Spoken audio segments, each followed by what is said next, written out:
Tapos, pinaabot sa akin pinaabot po sa akin yung cellphone, tapos umalis sila.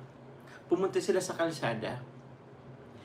Ang ganun pala guys, ang ibig niyang sabihin guys, may makikisuyo sila sa akin, napipicturean ko sila habang nasa duty sila. Kasi 'di ba nag sila, nagro-ronda or hindi siya nagro-ronda, nasa duty sila sa kalsada. Kaya yun, nag-assume ako guys na akala ko magpapapicture sila sa akin. Hindi pala. Picturean ko pala sila para meron silang proof na nag-duty sila. Kakatawa guys. Yung tipong gusto ko na magganito Alam mo yung tipong pag ganito na ako yung officer, umalis. Ang ibig sabihin, picturean ko sila habang naka-duty para may pruweba sila na nasa duty,